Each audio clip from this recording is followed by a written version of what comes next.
Sometimes I can't be on my own, or else I think too much again. And it's a Assalamualaikum warahmatullahi wabarakatuh. Perkenalkan, nama saya Dita Safiana Rahman. Saya Fikir Ramadan. Berikut adalah teman-teman saya. Perkenalkan, nama saya Hafiz Ayasi Pratama. Perkenalkan, saya Arza Naful Hakim. Perkenalkan, nama saya Julu Liang. Perkenalkan, nama saya Yosef Laga. Perkenalkan, nama saya Diana Belatuna. Berikut adalah alat dan langkah-langkahnya. Alat yang pertama, kepala charger ukuran 5 volt berfungsi untuk mengubah tegangan dari AC menjadi DC ke dalam rangkaian. Alat yang kedua, ada kabel USB berfungsi untuk menghubungkan rangkaian dengan tegangan DC. Alat yang ketiga, ada LED, yaitu berfungsi untuk memberi sinyal apabila mesin RFID sudah terkoneksi dengan WiFi, dan juga berfungsi untuk berkedip ketika kartu di-tap pada mesin RFID. Alat yang keempat, ada kabel jumper berfungsi untuk menjumper LED dan buzzer menuju PCB. Dan alat yang kelima, ada buzzer berfungsi untuk memberi sinyal atau bunyi ketika mesin RFID terhubung dengan WiFi. Alat yang keenam yaitu RFID reader berfungsi sebagai pembaca ID card dari kartu. Alat yang ketujuh ada Node MCU berfungsi sebagai microcontroller yang akan mengirimkan data dari pembacaan RFID reader yang nantinya akan dikirim menuju database. Alat yang kedelapan adalah PCB berfungsi sebagai wadah atau tempat menyusun komponen elektronik.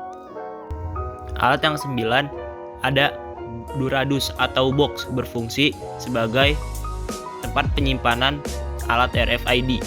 Alat yang terakhir adalah breadboard berfungsi untuk membuat rangkaian elektronik sementara dengan tujuan uji coba atau prototype tanpa harus menyolder perakitan alat RFID.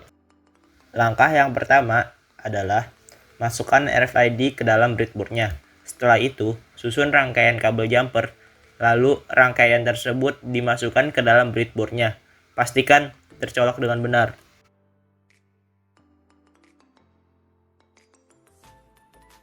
Langkah yang kedua adalah masukkan kabel jumper yang sudah terhubung dengan breadboard ke dalam Node MCU.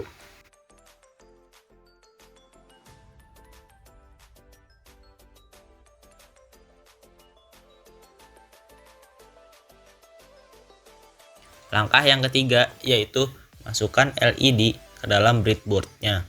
Setelah itu, sambungkan breadboard dengan Node MCU menggunakan kabel jumper.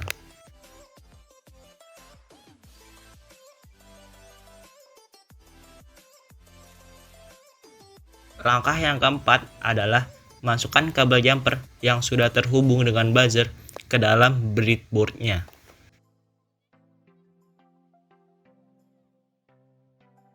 Setelah penyusunan RFID dengan breadboard sudah selesai, lalu sambungkan Node MCU dengan laptop menggunakan kabel USB.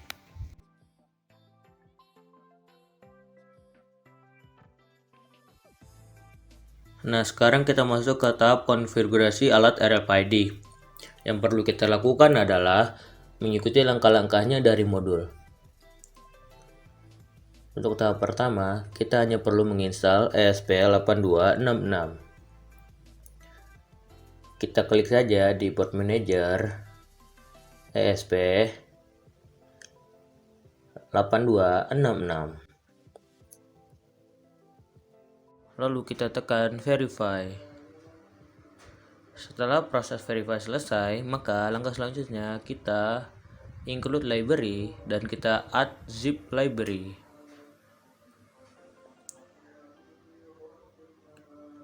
Kita buka saja program kebutuhan library dan kita masukkan semuanya. Kita open. Setelah selesai kita upload.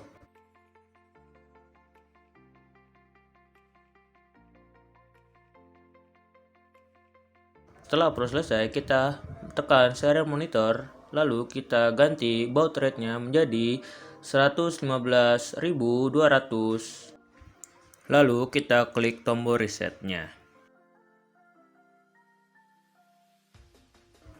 Nah, sekarang sudah ada nomor mesin password, dan alamat IP address. Langkah selanjutnya adalah kita mengkonfigurasi WiFi.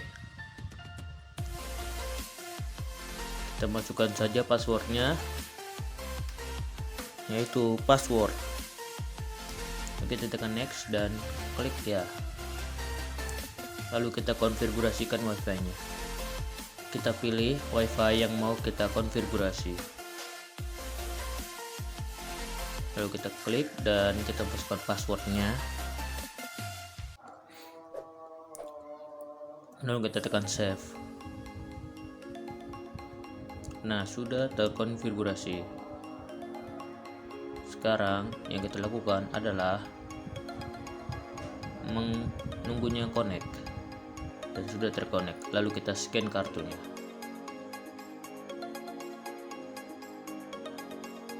Kita juga bisa masuk ke webnya, yaitu absensi.pptik.id. Kita masukkan saja username dan passwordnya. Lalu kita masuk dan berhasil login. Dan kita cek kartu. Kita scan kartu lagi. Tambah personil. Yang pertama adalah kita klik tambah personil, lalu kita isi email.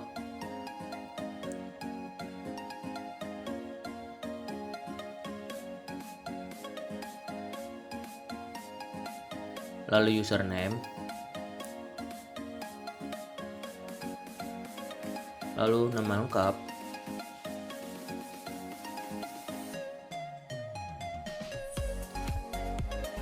Lalu pilih jenis kelamin. Lalu masukkan sandi.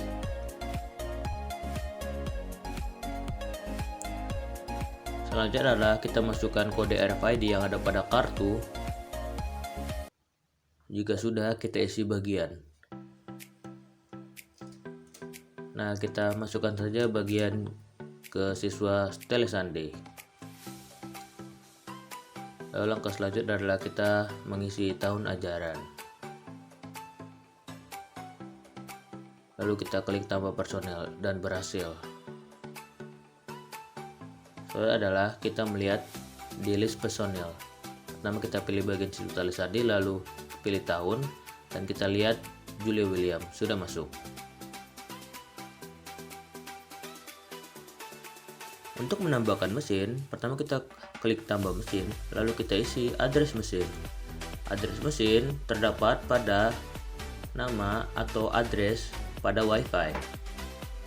Lalu kita masukkan nama mesin. Lalu kita hanya mengisi deskripsi dari mesin tersebut.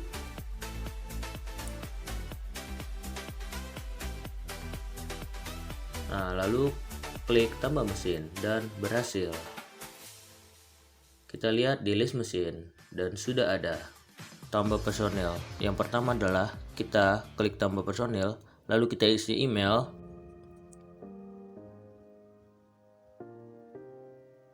Lalu username.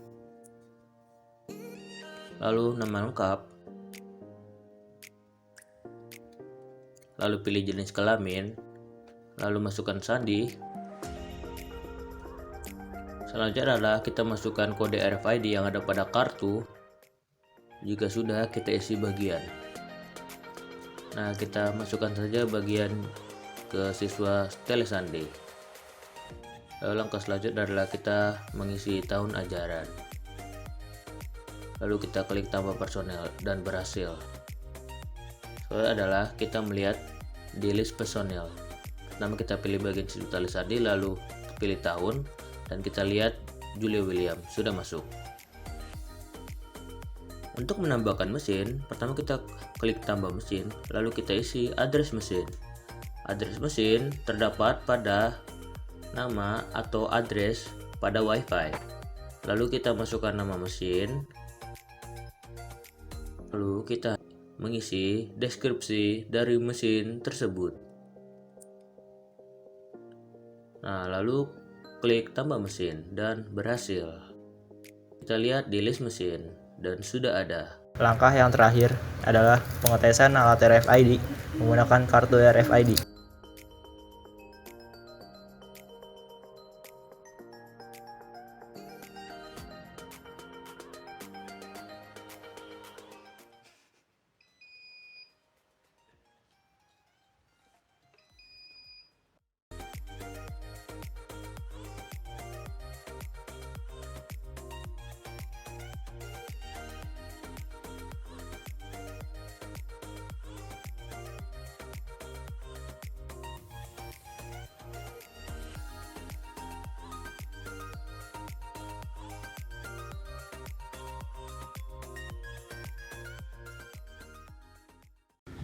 Itu dia langkah-langkah pembuatan RFID. Sekian dari kelompok kami, kurang lebihnya mohon maaf.